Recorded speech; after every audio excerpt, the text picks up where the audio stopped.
Mis padres se negaron a cuidar a mis hijas durante mi cirugía crítica por ir a un concierto de Adele. Me llamaron un problema. Desde el hospital, les quité todo contacto y ayuda financiera. 3 semanas después, tocaron a mi puerta. No podemos cancelar lo de Adele. Eso arruinaría todo el año de tu hermana. La voz de mi madre llegó a través del teléfono con el mismo tono displicente que había usado toda mi vida. Agarré con más fuerza la barandilla de la cama del hospital, sintiendo como la ansiedad preoperatoria se mezclaba con algo mucho peor. Abandono total. Mamá, necesito una cirugía de emergencia para extirpar un tumor. Solo necesito que cuides a las gemelas por unas horas, dije, tratando de mantener la voz firme. Mis hijas gemelas, Sofía y Gracia, solo tenían 8 meses, y la idea de que estuvieran con extraños mientras yo estaba bajo anestesia me aterrorizaba. Otra vez creando problemas. Siempre tan dramática, la voz de mi padre se unió desde el fondo. ¿No puedes encontrar a alguien más? Hemos tenido estas entradas durante meses. Soy Elena Vargas, 34 años, y he pasado la mayor parte de mi vida adulta siendo la red de seguridad financiera de la familia. Trabajo como gerente senior de marketing para Oyogate Systems aquí en Portland, Oregón. Y a pesar de ser madre soltera de 2 gemelas, nunca he dejado de enviar a mis padres su ayuda mensual. $500 cada mes, más la compra cuando andan cortos, más el pago inicial del coche de mi hermana el año pasado. Pensé que ese tipo de apoyo significaba algo. Pensé que significaba que podía contar con ellos cuando realmente necesitara ayuda. El concierto es mañana por la noche, continuó mi madre. Tu hermana quedaría destrozada si nos lo perdemos. Seguramente tu cirugía puede esperar un día o 2. El cirujano había sido claro. El tumor debía ser extirpado de inmediato. Cada día que esperábamos aumentaba el riesgo de complicaciones. Pero aquí estaba yo, tumbada en una bata de hospital, teniendo esta conversación con las personas que se suponía que debían amarme incondicionalmente. Mamá, esto no es algo que pueda reprogramar. Es cáncer. Tienen que operar ya, susurré, sintiendo las lágrimas picar en mis ojos. Bueno, no sé qué decirte. Quizás deberías haber pensado en eso antes de tener bebés sin un padre cerca, espetó mi madre. Nosotros también tenemos obligaciones, ¿sabes? La línea quedó en silencio, excepto por mi padre murmurando algo sobre cómo yo siempre creaba problemas en los peores momentos. Me quedé mirando las baldosas del techo, contando los pequeños agujeros para evitar desmoronarme por completo. Mi hermana Valeria nunca les había pedido nada porque nunca había tenido que hacerlo. Yo había estado cubriendo sus gastos durante años, el coche que ayudé a comprar, la deuda de la tarjeta de crédito que pagué en silencio, el dinero del alquiler cuando estaba entre trabajos. Algo frío se instaló en mi pecho al darme cuenta de que esto no era sorpresa ni conmoción. En el fondo, siempre había sabido cuál era mi lugar en sus prioridades. El tumor no solo se había revelado en mi escáner. Había revelado algo igualmente venenoso que había estado creciendo en nuestra dinámica familiar durante años. Al crecer, siempre fui la responsable. Mientras Valeria pasaba su adolescencia centrada en amigos y novios, yo tenía trabajos a tiempo parcial y ahorraba para la universidad. Mis padres elogiaban su vida social y se preocupaban de que yo fuera demasiado seria para mi propio bien. Cuando ella dejó la universidad a mitad de su segundo año para encontrarse a sí misma, apoyaron su decisión. Cuando me gradué summa cum laude y conseguí mi primer trabajo en marketing, apenas lo reconocieron. El patrón continuó en la edad adulta. Cuando mis padres se enfrentaron a una ejecución hipotecaria hace 3 años, liquidé todo mi fondo de emergencia para ayudarlos a conservar la casa. Cuando Valeria necesitó un coche para su nuevo trabajo, cubrí el pago inicial sin dudarlo. Cada cumpleaños, cada festividad, cada crisis familiar, yo era la que llamaban, no para saber cómo estaba, sino para preguntar qué podía aportar. Incluso cuando quedé embarazada de las gemelas a través de FIV, decidiendo ser madre soltera por elección, la primera preocupación de mis padres no fue mi salud o mi felicidad. Fue si todavía podría seguir ayudando financieramente con bebés que mantener. Les aseguré que lo haría, y he mantenido esa promesa incluso durante los agotadores primeros meses de la maternidad de gemelas. Elena siempre cae de pie, le decía mi madre a la gente, como si mi estabilidad fuera algo natural en lugar de algo cuidadosamente construido a base de sacrificio y trabajo duro. Ella tiene ese buen trabajo y todo resuelto. Lo que no veían eran las noches que me quedaba despierta hasta las 2 de la madrugada trabajando después de que las bebés finalmente se durmieran, asegurándome de poder cubrir mis propias facturas y las suyas. No me veían cenando cereales para poder permitirme enviarles dinero para la compra. No me veían posponiendo mis propios chequeos médicos porque estaba al límite. Pero lo justificaba todo diciéndome que la familia lo era todo, que la sangre significaba algo. Que si alguna vez los necesitaba de verdad, estarían ahí para mí de la misma manera que yo había estado para ellos. El cirujano llamó a mi puerta, sacándome de mis recuerdos. Señorita Vargas, estamos listos para llevarla a cirugía. ¿Está resuelta la situación del cuidado de sus hijas?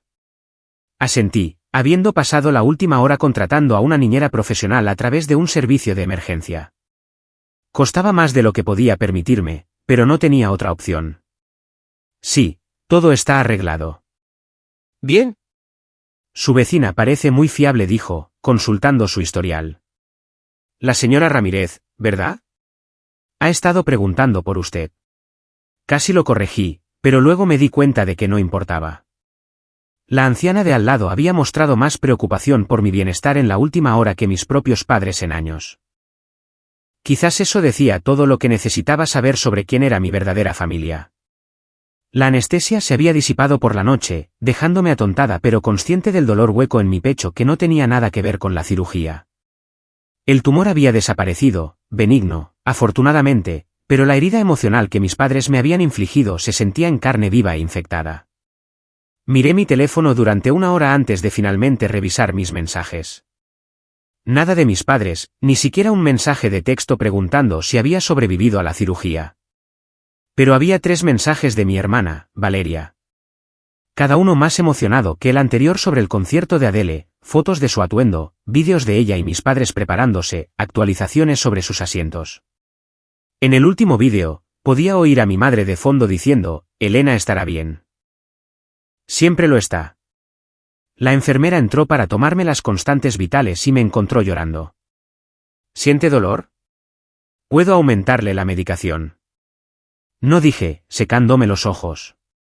No es ese tipo de dolor. Cuando me dieron el alta a la mañana siguiente, llamé a la niñera para organizar la recogida de las gemelas. Aparentemente, la señora Ramírez había estado pendiente de ellas cada pocas horas, y la niñera informó que Sofía y Gracia estaban perfectamente contentas. Pagué la factura, casi $300, por el cuidado nocturno, sin quejarme. Valió cada centavo saber que mis hijas habían estado seguras y queridas mientras yo no podía estar allí. Conduciendo a casa con las gemelas balbuceando felices en sus asientos de coche, sentí que algo cambiaba dentro de mí. La medicación hacía que todo se sintiera un poco surrealista, pero mis pensamientos eran claros como el cristal. Había terminado. Terminado de ser la cuenta bancaria de la familia. Terminado de que me dieran por sentada. Terminado de fingir que el amor de mis padres venía sin condiciones. En casa, abrí mi portátil y cancelé la transferencia automática que había configurado años atrás.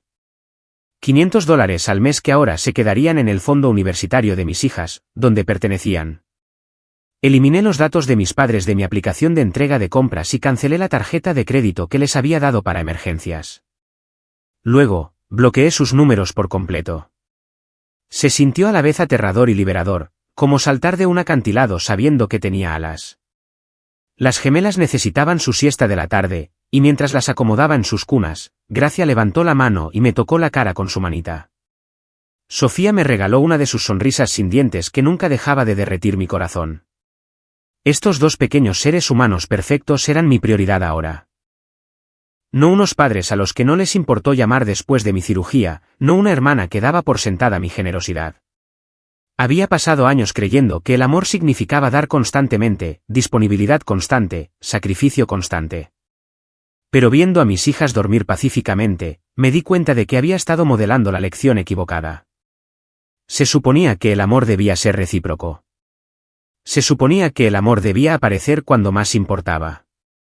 Mi teléfono vibró con un mensaje de un número desconocido, probablemente mis padres intentando contactarme desde el teléfono de Valeria. Puse el teléfono boca abajo y fui a prepararme una cena decente por primera vez en meses. Pasaron 3 días en un silencio maravilloso. Sin llamadas exigentes sobre facturas atrasadas, sin chantajes emocionales sobre obligaciones familiares, sin solicitudes de transferencias de dinero de emergencia. Me concentré por completo en recuperarme y cuidar de Sofía y Gracia, descubriendo cómo se sentía la vida cuando no estaba constantemente preocupada por los problemas de los demás. El jueves por la noche, mientras bañaba a las gemelas, alguien golpeó la puerta de mi apartamento con el tipo de urgencia que sugería una emergencia. Mi ritmo cardíaco se aceleró mientras envolvía rápidamente a ambas bebés en toallas y las llevaba a la sala de estar. A través de la mirilla, vi a Valeria en el pasillo, con la cara roja y llena de lágrimas. Estaba sola, lo que me sorprendió. Usualmente, cuando había un drama familiar, mis padres la enviaban como su mensajera mientras ellos mantenían su dignidad en un segundo plano. Elena, sé que estás ahí, gritó. Por favor, tenemos que hablar. Ha pasado algo terrible. Consideré ignorarla, pero Sofía empezó a llorar por el ruido fuerte, y no quería alterar a las bebés. Abrí la puerta un poco, manteniendo puesta la cadena de seguridad. ¿Qué quieres, Valeria? ¿Puedo entrar, por favor? Llevo 2 días llamándote y enviándote mensajes. Mamá y papá están desesperados porque no respondes. Ya no estoy disponible para ellos, dije con calma. Ni para ti, ya que estamos. Sus ojos se abrieron con lo que parecía ser una confusión genuina. ¿Qué quieres decir, Elena? Esto es serio. Papá perdió su trabajo ayer. Van a perder la casa. Sentí un destello del viejo pánico, el impulso inmediato de preguntar cuánto necesitaban y qué tan rápido podía transferirlo. Pero reprimí ese sentimiento y estudié la cara de mi hermana con más atención. Parecía genuinamente angustiada. Pero había algo más allí, algo que me recordaba la forma en que solía mirar cuando quería pedirme prestado el coche o necesitaba que la cubriera con nuestros padres. Qué lástima, dije finalmente. Pero no es mi problema. No es tu problema, Elena. Los has estado ayudando durante años. Cuentan contigo. Todos lo hacemos. ¿Contaban conmigo cuando necesité cirugía y eligieron un concierto en su lugar? La expresión de Valeria cambió y pude verla tratando de formular una explicación que hiciera que el comportamiento de sus padres pareciera razonable. Eso fue diferente. Tenían esas entradas desde hace meses y tu cirugía resultó bien de todos modos. Estás siendo dramática con esto. La palabra dramática me golpeó como un puñetazo. Era la misma palabra que mi padre había usado. La misma actitud displicente que había caracterizado toda mi relación con mi familia. Incluso ahora, incluso después de todo, no podían reconocer que habían hecho algo mal. Tuve una cirugía de emergencia para extirpar un tumor y en lugar de cuidar a mis hijas, se fueron a un concierto, dije lentamente. Y yo soy la que está siendo dramática. Sabes que mamá tiene ansiedad con los temas médicos, y de verdad que tenían esas entradas. ¿Basta? Levanté la mano. Simplemente basta. No quiero oír explicaciones ni excusas. He terminado de subsidiar a personas que no se molestan en aparecer cuando las necesito. La máscara de Valeria finalmente se cayó por completo. No puedes simplemente abandonar a tu familia por un malentendido. ¿Qué clase de persona hace eso? Mamá y papá están asustados, Elena. No saben qué van a hacer sin tu ayuda. Deberían haber pensado en eso antes de tratarme como una cuenta bancaria en lugar de como a una hija. Empecé a cerrar la puerta, pero Valeria empujó contra ella. Espera, ¿y si papá se disculpa? ¿Y si ambos se disculpan? ¿Considerarías ayudar entonces? La desesperación en su voz era casi patética. Pero lo que más me impactó fue la naturaleza transaccional de su propuesta. No que lamentaran haberme herido, sino que podrían estar dispuestos a decir que lo sentían si eso significaba que el dinero comenzaría a fluir de nuevo. Esto no se trata de disculpas, dije, apartándome de la puerta. Se trata de ver finalmente quiénes sois todos en realidad. El rostro de Valeria se descompuso. Somos tu familia, Elena. Te queremos. Lo sabes, ¿verdad? No dije en voz baja. Amáis lo que yo proveo. Hay una diferencia. Pude verla tratando de procesar esto, su mente trabajando para encontrar las palabras adecuadas para hacerme cambiar de opinión. Pero en lugar de reflexionar sobre la verdad de lo que había dicho, pasó al modo de ataque. Estás siendo egoísta, dijo, alzando la voz. Ganas buen dinero. No tienes un marido que mantener y siempre te ha ido bien cuidando de todos. ¿Por qué estás cambiando las reglas ahora? La crueldad casual de sus palabras, la implicación de que ser madre soltera hacía que mis dificultades financieras fueran menos válidas, que mi éxito significaba que les debía algo, cristalizó todo lo que había estado sintiendo. Esto no era un malentendido o un problema de comunicación. Esto era quienes eran y quienes habían sido siempre. Estoy cambiando las reglas porque finalmente me di cuenta de que he estado jugando un juego amañado, dije. Y he terminado de perder. Cerré la puerta y eché el cerrojo, ignorando los continuos golpes y súplicas de Valeria. Gracia había comenzado a llorar de nuevo, perturbada por las voces altas, y me concentré en consolarla mientras Sofía balbuceaba contenta en mis brazos. Después de unos 10 minutos, los golpes cesaron y oí el coche de Valeria arrancar en el estacionamiento. Me sentí extrañamente vacía, como si acabara de realizarme una cirugía a mí misma y hubiera extirpado algo que me había estado envenenando durante años. Mi teléfono sonó de inmediato, un número que no reconocí. Dejé que saltara el buzón de voz y escuché el mensaje mientras preparaba la cena de las gemelas. Elena, soy tu madre. Su voz era tensa, más formal de lo habitual. Valeria nos contó vuestra conversación. Necesitamos discutir esta situación como adultos. Por favor, devuélveme la llamada inmediatamente. El tono estaba completamente equivocado. Ningún reconocimiento de mi cirugía, ninguna preocupación por mi bienestar, solo irritación porque no estaba obedeciendo. Borré el mensaje y bloqueé ese número también. Durante los días siguientes, lo intentaron todo. Llamadas desde diferentes números, correos electrónicos a mi cuenta del trabajo. Incluso una tarjeta por correo de mi padre con una disculpa formal y forzada que parecía escrita por un comité. Pero nada abordaba el problema fundamental. Todavía me veían como un recurso que gestionar en lugar de una persona a la que amar. El intento más revelador llegó cuando Valeria apareció en el edificio de mi oficina durante el almuerzo. Seguridad llamó para preguntar si quería reunirme con ella en el vestíbulo, y pude verla a través de la ventana, caminando de un lado a otro y revisando su teléfono. Parecía cansada y estresada, probablemente porque estaba lidiando con todo el peso de las expectativas de nuestros padres por primera vez en su vida. Le dije a Seguridad que no estaba disponible y observé desde la ventana de mi oficina cómo Valeria finalmente se rendía y se marchaba. Debería haberme sentido satisfecha, pero en cambio solo me sentí triste. Triste por las relaciones familiares que pensé que teníamos. Triste por los años que había perdido tratando de ganar un amor que nunca estuvo realmente disponible. Y triste por mis hijas, que crecerían sin abuelos porque esos abuelos habían elegido el orgullo por encima de la conexión. Pero debajo de la tristeza había algo más fuerte. Alivio. Por primera vez en mi vida adulta, estaba tomando decisiones basadas únicamente en lo que era mejor para mí y mis hijas. La presión financiera seguía ahí, pero era una presión honesta. El desafío normal de mantener a mi propia familia en lugar de a 3 familias con un solo ingreso. 2 semanas después de la emboscada de Valeria en la oficina, me estaba acostumbrando a mi nueva realidad. Las gemelas prosperaban.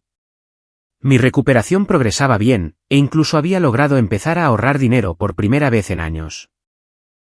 Sin el constante drenaje de mantener a mis padres, podía permitirme cosas como comida orgánica para bebés y un mejor acuerdo de cuidado infantil que no me dejara luchando cada vez que se enfermaban.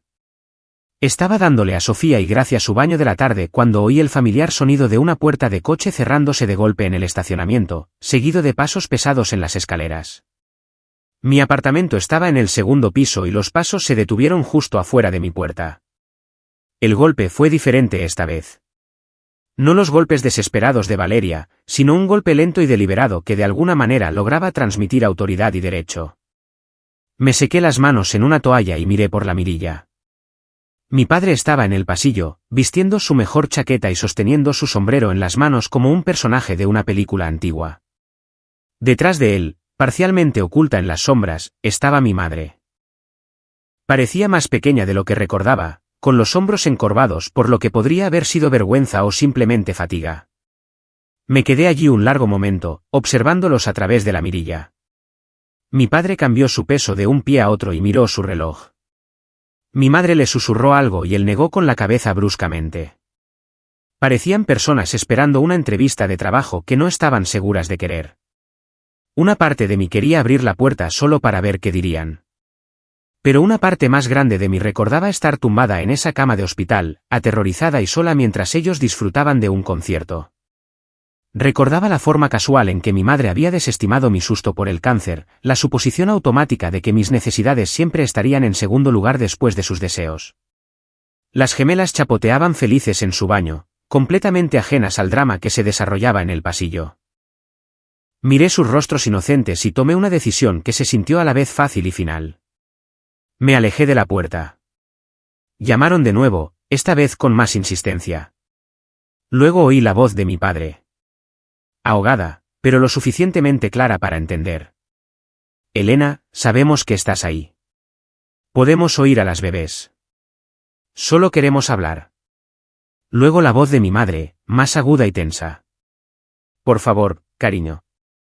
Somos tus padres. Te queremos. Casi me río del momento de esa declaración. ¿Dónde estaba ese amor cuando necesité una cirugía de emergencia? ¿Dónde estaba durante todos los años que sacrifiqué mi propia seguridad financiera por la de ellos? El amor no debería tener que ser declarado durante una crisis. Debería demostrarse consistentemente a través de acciones. Se quedaron casi una hora, llamando y golpeando ocasionalmente. En un momento dado, la voz de mi padre adquirió el tono de ira que recordaba de la infancia. Esto es ridículo, Elena. No puedes simplemente excluir a tu familia porque te hirieron los sentimientos. Te criamos mejor que esto. Pero no me habían criado mejor que esto. Me habían criado para ser conveniente, para estar disponible, para priorizar sus necesidades sobre las mías. La persona que era lo suficientemente fuerte como para establecer límites, que se valoraba lo suficiente como para exigir un amor recíproco, a esa persona había tenido que criarla yo misma. Finalmente, el pasillo quedó en silencio. Oí sus pasos retirarse, oí portazos de coche y un motor arrancar. Cuando estuve segura de que se habían ido, volví a mirar por la mirilla y vi que mi padre había dejado algo en el felpudo. Era un sobre con mi nombre escrito con su cuidada caligrafía. Lo miré fijamente durante mucho tiempo antes de decidir dejarlo allí. Lo que fuera que hubiera dentro otra disculpa vacía, una lista de sus problemas financieros, un chantaje emocional disfrazado de carta, no necesitaba leerlo. El sobre permaneció en mi felpudo durante 3 días antes de que la señora Ramírez, mi vecina anciana, llamara para preguntar si quería que lo entrara. Le di las gracias, pero lo dejé donde estaba, como una prueba de mi propia determinación. Cada vez que pasaba por encima, me sentía un poco más fuerte. El viernes por la mañana, mientras salía para el trabajo con las gemelas, finalmente lo recogí. No porque quisiera leerlo, sino porque estaba cansada de ver la letra de mi padre cada vez que llegaba a casa. Lo tiré en el contenedor de basura de camino al coche. En la oficina, mi colega Lorena notó que parecía diferente. «Te ves relajada», dijo durante nuestra reunión matutina. Como genuinamente relajada. «¿Cuál es tu secreto?» Casi le conté sobre cortar lazos con mi familia, pero algo me detuvo. Todavía se sentía demasiado fresco, demasiado crudo para compartirlo con alguien que podría intentar convencerme de reconciliarme. En cambio, solo sonreí y dije que había estado durmiendo mejor. La verdad era que había estado durmiendo mejor. Por primera vez en años, no me quedaba despierta preocupada por si mis padres podían pagar la hipoteca o si Valeria necesitaba dinero para las reparaciones del coche. Mis sueños de estrés habían pasado de catástrofes financieras a ansiedades normales de madre trabajadora, gérmenes de la guardería, plazos de proyectos, los horarios de sueño de las gemelas. Esa tarde, recibí una llamada de un número desconocido con un código de área local. Mi primer instinto fue ignorarla, asumiendo que era otro intento de mi familia por contactarme. Pero algo me hizo responder. «Señorita Vargas, le habla Mónica del Banco Meridian. Llamo por la cuenta que termina en 4782. Ha habido alguna actividad inusual y queríamos verificar». La interrumpí. «Lo siento, pero no tengo una cuenta con ese número. La cuenta está a nombre de Tomás Vargas y Margarita Vargas, pero usted figura como usuaria autorizada y contacto de emergencia. La cuenta de mis padres, de la que me había eliminado hacía años, o eso pensaba. Necesito que me eliminen de esa cuenta inmediatamente», le dije a Mónica. Ya no estoy asociada con esos titulares de cuenta de ninguna manera. Por supuesto, señorita Vargas. Puedo procesar esa eliminación de inmediato, pero debo informarle que la cuenta está significativamente en descubierto, y ha habido varios intentos de pago devueltos esta semana. Como contacto de emergencia, normalmente se le notificaría. No quiero que se me notifique nada relacionado con esa cuenta, dije con firmeza. Por favor, elimine toda mi información y no vuelva a contactarme sobre su situación financiera. Después de colgar, me senté en la silla de mi oficina sintiéndome extrañamente distante de la noticia. Hace unos meses, escuchar que mis padres estaban en problemas financieros me habría puesto en modo de crisis inmediata. Habría estado calculando cuánto podía transferir, qué facturas podía retrasar, cómo podía resolver su problema antes de que empeorara. Ahora, no sentía nada más que una leve curiosidad sobre cuánto tiempo les había llevado vaciar su cuenta sin mis contribuciones mensuales. 3 semanas, aparentemente. Eso me decía todo lo que necesitaba saber sobre cómo habían estado manejando su dinero todos estos años. Mi teléfono vibró con un mensaje de texto de otro número desconocido. Elena, soy Valeria. A mamá y papá les cortaron la luz. Se están quedando conmigo, pero el casero dice que no pueden quedarse mucho tiempo. ¿Podemos hablar, por favor? Borré el mensaje sin responder. Luego hice algo que no había hecho en años. Abrí mi aplicación bancaria y miré el saldo de mi cuenta. Por primera vez desde que nacieron las gemelas, tenía un fondo de emergencia sustancial. Dinero que era mío, destinado al futuro de mis hijas en lugar de a las malas decisiones financieras de mis padres. Sonreí y guardé mi teléfono. El ciclo finalmente se había roto, y se sentía como la libertad. Mirando hacia atrás, me di cuenta de que a veces el mayor acto de amor hacia uno mismo es alejarse de las personas que solo aman lo que puedes darles. Y finalmente había aprendido esa lección lo suficientemente bien como para proteger a mis hijas de repetir mis errores.